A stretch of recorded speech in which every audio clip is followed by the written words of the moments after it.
On the morning of September 3, 1939, a 65-year-old British Prime Minister sat in a small room in 10 Downing Street and waited for a reply that was not going to come. Neville Chamberlain had delivered an ultimatum to Berlin 2 hours earlier. Germany had until 11 o'clock to confirm that its forces, which had crossed into Poland 2 days before, would withdraw. The clock reached 11. No reply came. Chamberlain walked to a BBC microphone and told the British people that their country was at war with Germany. His voice was flat, exhausted, already defeated sounding. He had spent 3 years trying to prevent this moment. He had flown to Munich the previous September and returned waving a piece of paper, telling crowds at the airport that he had secured peace for our time. 11 months later, the peace was gone, the paper was worthless, and the world was beginning the most destructive conflict in human history. What Chamberlain could not know, sitting in that room waiting for a reply that never came, was that the war he was declaring would last exactly 2,193 days, kill between 70 and 85 million people, reshape every political boundary on Earth, and be decided not by the size of armies or the courage of soldiers, but by a sequence of decisions made by a handful of men at moments when the entire future hung on what they chose to do next. This is the history of the Second World War told through those decisions. Not the battles, though the battles will be here. Not the weapons, though the weapons mattered enormously. But the choices, the men who made them, the logic that drove them, and the consequences that followed for everyone alive on Earth in the years between 1939 and 1945. The first decision that determined the outcome of the war was made not in September 1939 but in May 1940, and it was made not by Adolf Hitler but by a French general named Maurice Gamelin who chose to do almost nothing at a moment when everything depended on doing something fast. To understand why this decision mattered, you have to understand what the military situation looked like on May 13, 1940, 4 days after Germany launched its attack on France and the Low Countries. The German plan, devised largely by General Erich von Manstein over the objections of the conventional German High Command, called for the main armored thrust to come not through Belgium, where the Allies expected it, but through the Ardennes Forest, a dense and hilly region on the border of Luxembourg and southern Belgium that military planners on both sides had long considered impassable to armor.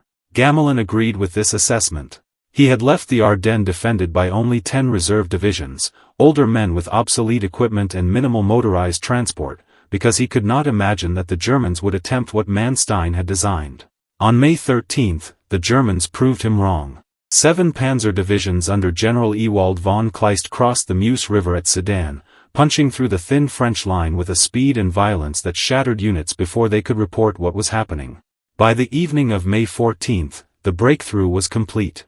The German armor was driving west toward the English Channel, and if it reached the coast, it would cut off the entire Allied force in Belgium, more than 1 million men, from their supply lines and their escape routes. What happened next defined the French defeat more completely than any battle. Gamelin, commanding from the Château de Vincennes east of Paris, received reports of the breakthrough and fell into what witnesses described as a kind of paralysis. His headquarters had no radio.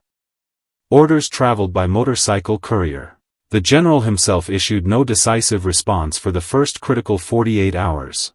He did not commit his reserve armor. He did not order counterattacks at the flanks of the German penetration, where Manstein's plan was actually most vulnerable. He sat with maps and reports and did not act with the speed that the crisis demanded. On May 19, 9 days after the German attack began, Gamelin was replaced by General Maxime Weygand, who was 73 years old. Weygand arrived to find that the situation had already passed the point where any counterattack could succeed. The British Expeditionary Force was retreating toward Dunkirk. The French armies in Belgium were encircled. The war in France was effectively over before the new commander had oriented himself to the battlefield. Approximately 360,000 British and French soldiers were evacuated from Dunkirk between May 26 and June 4 in an operation that Churchill called a miracle of deliverance, while being careful to note that wars are not won by evacuations. France signed an armistice on June 22, 1940. The country had been conquered in 46 days. The decision that made this possible was not Hitler's bold plan, though the plan was bold. It was Gamelin's failure to act in the 48 hours after the Meuse crossing, when a concentrated armored counterattack against the flanks of the German penetration might have cut off the very panzers that were racing toward the Channel. Military historian Alistair Horn, in his definitive account of the campaign published in 1969 under the title To Lose a Battle, argued that the German success in France was less a product of German brilliance than of French paralysis at the command level. The Germans had a plan that required the French to fail to respond. The French obliged them completely. The second decision came in the summer of 1940, and it was made by Adolf Hitler, and it was the decision that cost Germany the war, even though the war would continue for 5 more years. After the fall of France, Hitler turned his attention to Britain.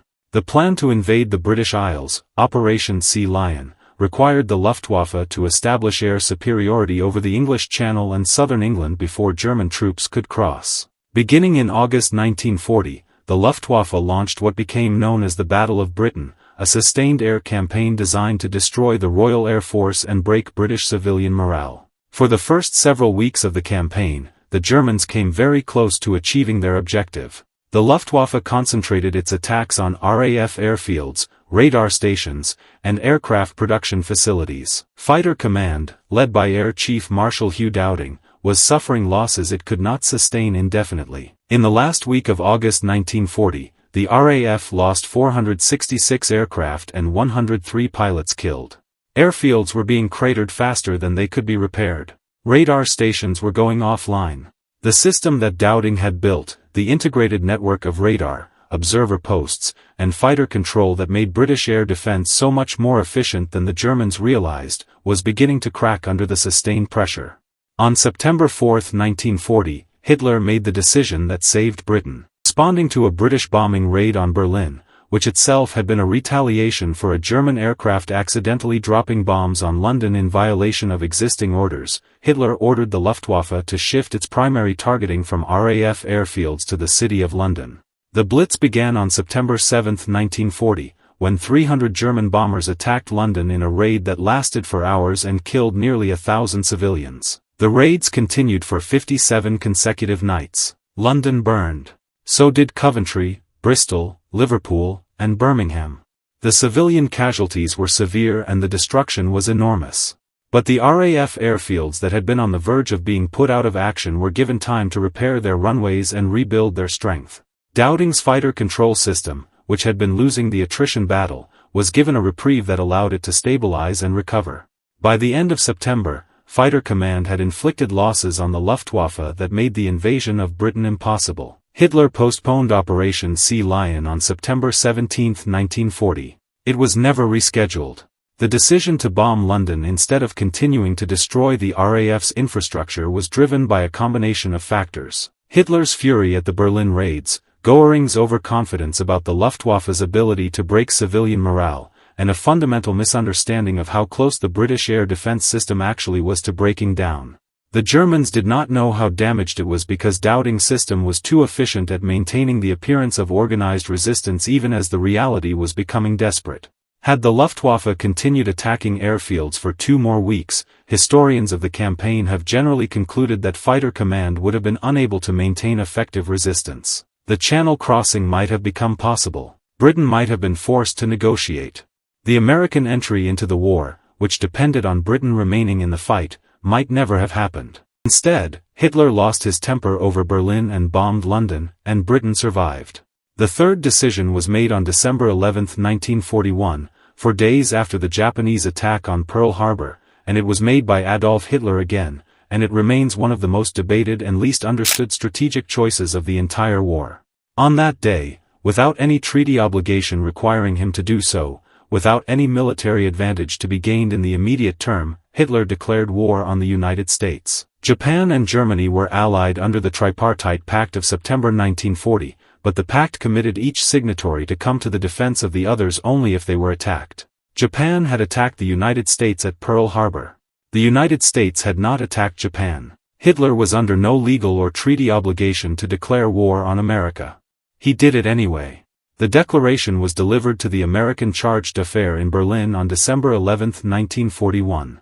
The American Congress responded with a declaration of war against Germany the same afternoon, a declaration that passed with only one dissenting vote. President Franklin Roosevelt had wanted to enter the European war for more than a year. He had been providing Britain with weapons, supplies, and destroyers under arrangements that bent American neutrality to its absolute limit. American naval vessels were already engaging German submarines in the North Atlantic in what amounted to an undeclared naval war. But Roosevelt could not ask Congress to declare war on Germany without a direct German attack on American forces or territory, and the American public was not ready to fight in Europe. Hitler solved Roosevelt's problem for him in a single afternoon. The declaration of war has been explained by historians in several ways. Hitler genuinely believed that war with America was inevitable and preferred to choose his moment rather than wait. He was furious about American material support for Britain and the Soviet Union and wanted to authorize German submarines to attack American ships without restriction. He may have believed, as he had believed about Britain and France in 1939, that the United States was too decadent and divided to fight effectively. He may have been swept up in the euphoria of Japan's apparent success at Pearl Harbor and miscalculated the extent to which America's enormous industrial capacity would be brought to bear against him once the country was fully mobilized. Whatever the reasoning, the consequence was that the most productive industrial economy in the world was now committed to his destruction. American factories that had been supplying Britain and the Soviet Union under Lend-Lease would now be supplying American armies as well. The manpower of a nation of 130 million people, with an industrial base that could produce tanks and aircraft and ships in quantities that Germany could not begin to match, was now formally at war with the Reich. General George Marshall, the American Army Chief of Staff, later said that Hitler's declaration of war was the greatest strategic blunder of the conflict. Albert Speer, Hitler's armaments minister, who understood better than almost anyone the disparity between German and American production capacity, agreed. The question of why Hitler made this choice is less important than the fact that he made it. By December 11, 1941, Germany was already fighting the Soviet Union across a front of more than 1,800 miles. It was now also at war with the British Empire and the United States. It faced enemies on every side whose combined productive capacity exceeded its own by ratios that made the outcome of a long war mathematically predetermined. The fourth decision was made in a conference room in Washington in the spring of 1942, and it was made by American and British military planners arguing about where to fight first. The debate was, in essence, about time. The British, led by Churchill and his chief military advisor Sir Alan Brooke, argued for a peripheral strategy. Attack the edges of the German Empire first. Fight in North Africa, then Sicily, then Italy. Wear Germany down through attrition at the margins while building the strength for an eventual direct assault on northwestern Europe. The Americans, led by Marshall and the newly promoted Dwight Eisenhower, argued for a direct cross-channel invasion of France as soon as possible. Strike at the heart of German power. Shorten the war. Accept the casualties that a direct assault would cost rather than prolonging the conflict through years of peripheral campaigning. Churchill won the argument, at least initially. American forces landed in North Africa in November 1942. They fought through Tunisia, Sicily, and up the Italian peninsula through 1943 and into 1944. The Italian campaign consumed enormous Allied resources in fighting through some of the most difficult terrain in Europe against a German defense that used every mountain and river to maximum advantage. The decision to fight in the Mediterranean first rather than striking directly at France was the most consequential strategic debate of the Western Allied war effort. Marshall believed to his death that the peripheral strategy lengthened the war by at least a year. Churchill believed that a premature cross-channel invasion in 1942 or 1943 would have been catastrophically defeated, pointing to the disaster at Dieppe in August 1942, when a largely Canadian force of 6,000 men suffered 3,623 casualties in a single day's fighting against German coastal defenses. The truth is probably somewhere between these positions. The Americans who landed in North Africa in November 1942 were not ready to fight in France. Kasserine Pass, just 3 months later, proved that. The training, the equipment, the leadership, and the doctrine that would make the Normandy landings possible in June 1944 did not exist in 1942. The Mediterranean campaigns, for all their costs in time and casualties, produced the experienced army that crossed the Channel.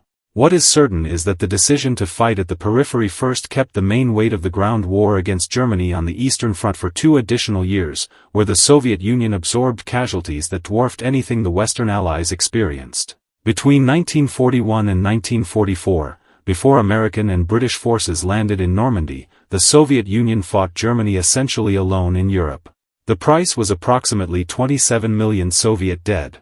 The strategic decision made in Washington in 1942 did not cause those deaths, but it determined who bore the heaviest burden of fighting Germany while the Western Allies prepared. The fifth decision was made on June 6, 1944, and unlike the others it was not a single choice by a single man but a collective act involving millions of people over years of preparation that culminated in the largest amphibious operation in history.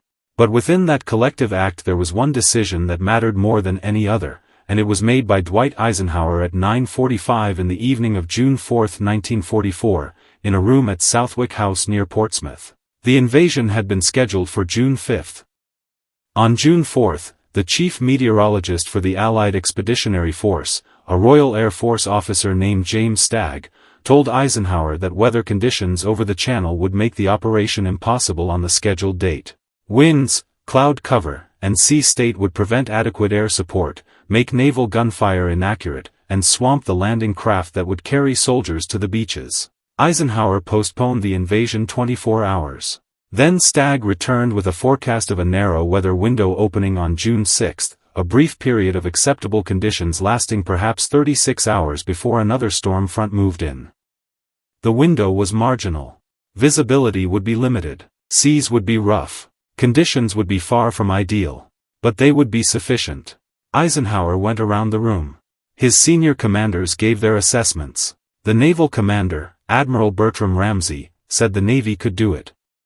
The Air Commander, Air Chief Marshal Trafford Lee Mallory, expressed reservations. General Bernard Montgomery said go. Eisenhower sat quietly for several minutes. Then he said, "Okay, we'll go."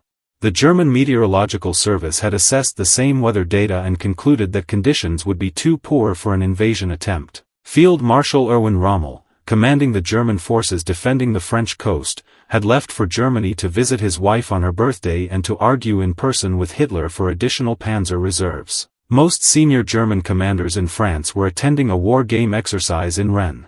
The coastal defenses were manned at reduced readiness. When 156,000 Allied soldiers crossed the Channel in the early hours of June 6, the Germans were caught in a state of unpreparedness that the weather itself had helped create. The landings at Utah, Omaha, Gold, Juneau, and Sword beaches established a beachhead that, despite severe casualties particularly at Omaha where the American 1st Infantry Division suffered more than 2,000 casualties on the first day, could not be eliminated.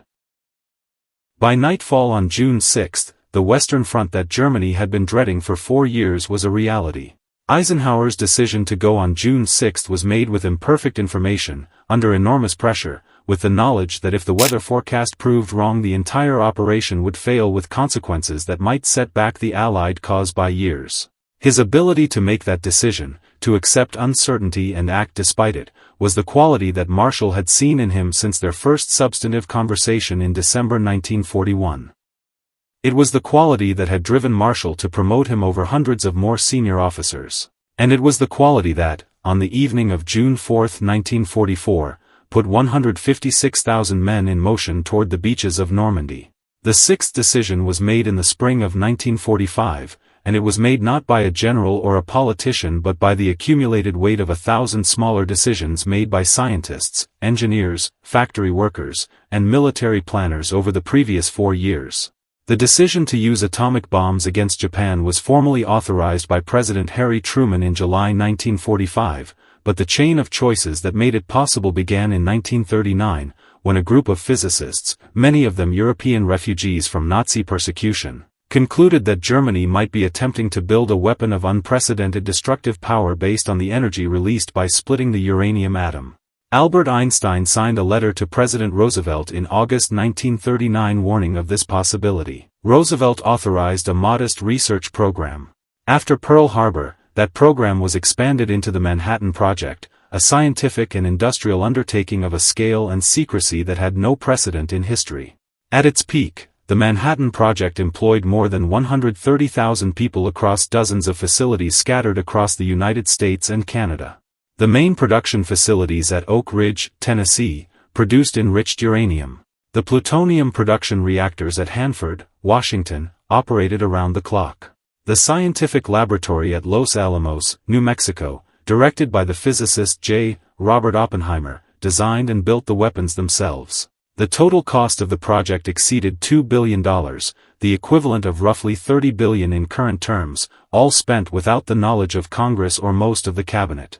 On July 16, 1945, the first nuclear device was detonated at a test site in the New Mexico desert called Trinity.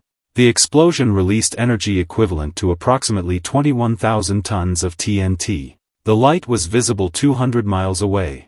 The shockwave knocked observers off their feet at a distance of 5 miles. Oppenheimer, watching the fireball rise into the sky, recalled a line from Hindu scripture, "Now I am become death, the destroyer of worlds." 3 weeks later, on August 6, 1945, a single B-29 bomber named Enola Gay dropped a uranium bomb called Little Boy on the Japanese city of Hiroshima. The explosion killed between 70,000 and 80,000 people instantly. By the end of 1945, the death toll from injuries and radiation sickness had reached between 90,000 and 140,000. On August 9, a plutonium bomb called Fat Man destroyed the city of Nagasaki, killing between 40,000 and 80,000 people. On August 15, Emperor Hirohito addressed the Japanese people by radio for the first time in history and announced that Japan would accept the Allied surrender terms. The formal surrender was signed aboard the USS Missouri in Tokyo Bay on September 2, 1945. The war was over. The decision to use the bombs against Japanese cities rather than demonstrating them on uninhabited territory, or continuing the conventional bombing campaign and naval blockade that were already devastating Japan, remains one of the most debated moral and strategic questions of the 20th century. Truman believed, and the military advice he received supported the belief, that an invasion of the Japanese home islands would cost between 250,000 and 1 million American casualties and several times that number of Japanese dead, both military and civilian. The atomic bombs, by ending the war without invasion, saved those lives, including the lives of the Japanese soldiers and civilians who would have died resisting the landings. Critics have argued that Japan was already close to surrender, that the bombs were dropped partly to impress the Soviet Union, and that the targeting of civilian cities was a moral line that should not have been crossed regardless of military necessity. The debate has not been settled in the 8 decades since Hiroshima, and it is unlikely to be settled. What is not debated is the consequence. The bombs ended the war. The 2,193 days that had begun with Chamberlain waiting for a reply in Downing Street came to their conclusion in Tokyo Bay. The Second World War killed between 70 and 85 million people. The precise number is unknown and probably unknowable because the deaths were so numerous and so widely distributed across so many countries that no accounting system could track them all. Approximately 27 million died in the Soviet Union. Between 15 and 20 million died in China. 6 million Jews were murdered in the Holocaust, along with approximately 5 million others, including Roma, disabled people, Soviet prisoners of war, Polish civilians, and others the Nazi regime designated for extermination. Roughly 400,000 Americans died. More than 350,000 British. Between 4 and 9 million Germans. The numbers are so large that they resist comprehension.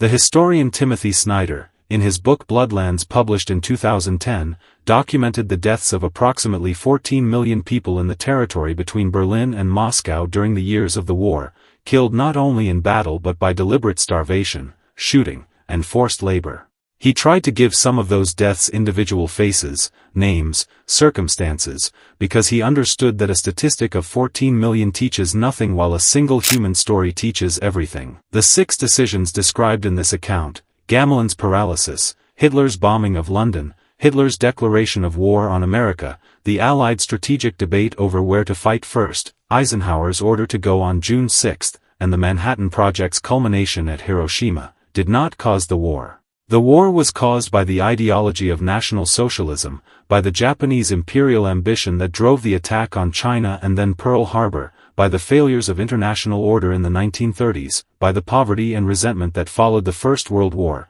by the specific vanity and brutality of specific men who chose violence as an instrument of national policy. But these 6 decisions determined how the war ended. They determined who survived and who did not. They determined which nations emerged from the ruins with their political systems intact and which were rebuilt from nothing under foreign occupation. They determined the shape of the world that everyone alive today was born into. The last veteran of the Second World War is somewhere alive as this is written, very old, carrying memories that no archive fully captures. The last survivor of Hiroshima. The last man who crossed the channel on June 6, 1944. The last woman who worked a night shift in a tank factory in Detroit. They are almost gone.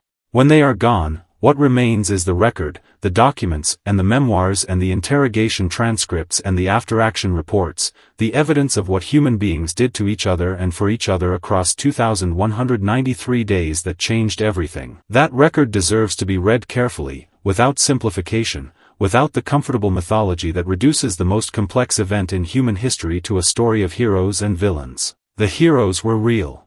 So were the villains. So was everything in between. This was the Second World War. It was fought by people who had no idea how it would end. It ended the way it did because of choices made under pressure, with imperfect information, by men who were sometimes brilliant and sometimes catastrophically wrong, and whose decisions, for better and worse, are still shaping the world we live in now.